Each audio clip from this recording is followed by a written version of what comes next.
Hey guys, it's Jen.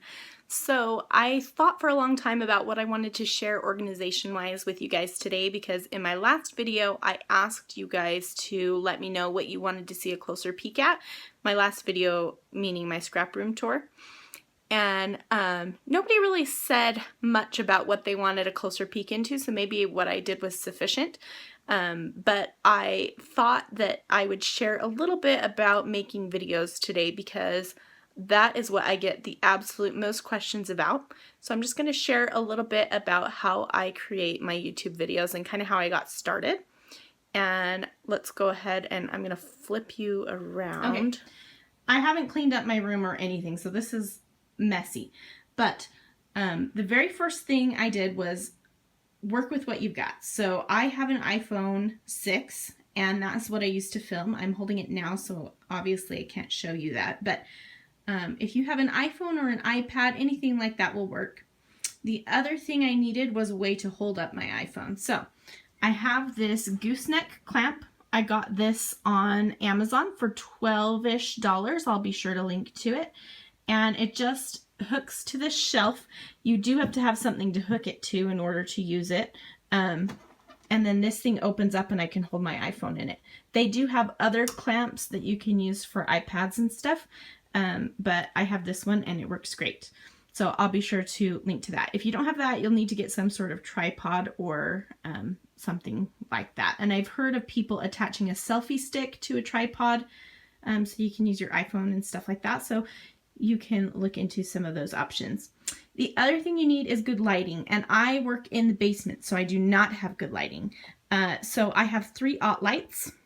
1, 2, 3, and this is what I use to light up my space. It's worked pretty well for me. I am finding now that I have been doing this for a while that I want to improve my lighting situation, but it's definitely worked for me so far. So I do plan to get an overhead light.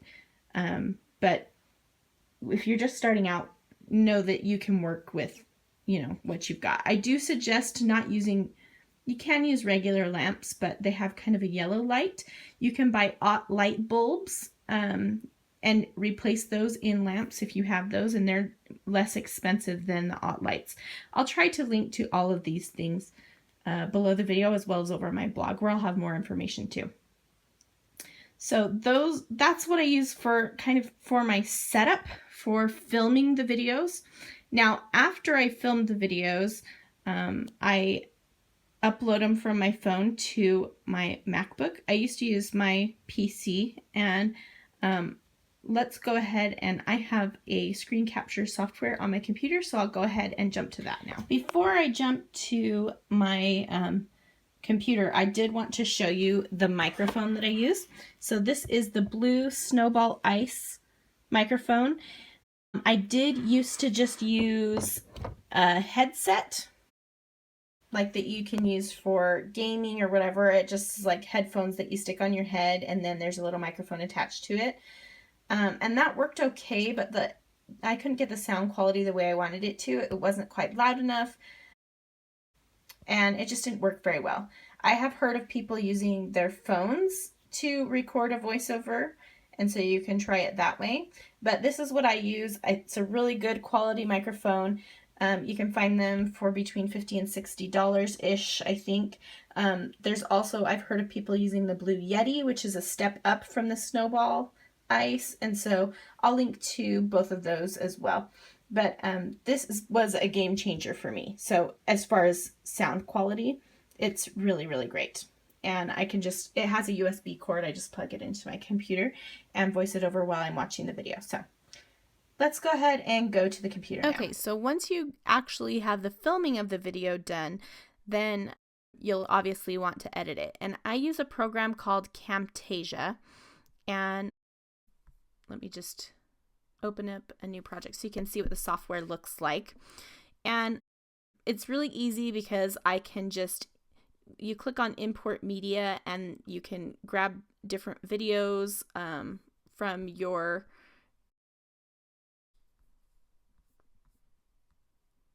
from your computer. This is a little sneak peek of a video that I have coming on Saturday. And it just drops it right in, and you just drag it onto the timeline and you can make a movie. It's really, really fantastic. Oh, this isn't a sneak peek. This is the video I posted on Tuesday, so no big deal. Anyway, so you can just drag things in, you can drag in photos, and you just drop them onto this little toolbar, and it's really easy for editing. The one thing I don't like about this software is that when you do the voiceover, if you have a lot of different clips of videos, sometimes it shuts down, but I've learned to work with it, and I'm too lazy to learn a new program, and so I just keep using it. The main reason I have this software is because it allows me to do the screen capture that I'm doing right now. So that's where it allows me to show you what I'm doing on my computer screen. And so even if you only got this for that purpose, I really like it. The Mac version is cheaper than the PC version for whatever reason. I'll link to both, but I found that for me and for the things that I do, I really like this software. And I used to work for Silhouette, and I did some of their YouTube video tutorials, and this was the software that we had, so I was comfortable and familiar with it from using it when I worked there. Again, it's called Camtasia. I find it's pretty easy to use, and I really like that I can change, this is a little thing, but I can change the canvas color to white so that there's a white border on the top and bottom of my photo rather than a black one, which is stupid, but I really like it. And you can drag your video to fit and choose different sizes. I won't go into the details, but this is the program that I use for editing. Of course, you can use iMovie or Windows Movie Maker. I did used to use Windows Movie Maker, and I did like that quite well. There's just a little bit more that I can do in this program because it's, you know, it costs money. Those ones are free, so there's less functionality, but they are easy to use, and definitely if you're just beginning, they're great to start out with. So I would recommend doing that. And then obviously you can edit it however you want and then upload it to your YouTube channel. And I'm trying to think if there's any other things that I use while editing. I think another good thing to mention is to have a great photos. Of course, you'll just have to work with whatever you have. I have just used iPhone photos of my projects in the past, and you know, iPhones can do amazing things now, so it's not too much of a hassle. So I'm going to go ahead and jump off the computer and tell you a couple more things and then say goodbye. Okay guys, I hope this has been helpful for you. I don't know if it was or not, but I hope that this has been helpful. And if you have any questions, feel free to leave a comment below. I'll answer the best I can. I'm not an expert, but I've been doing it for a while now, and I know that people are wary or worried about starting doing YouTube videos, and so if you're wanting to start, then that is a fun way. There's another little peek at my space, and I hope to see some of you out in YouTube land soon. So thanks for watching. Bye-bye.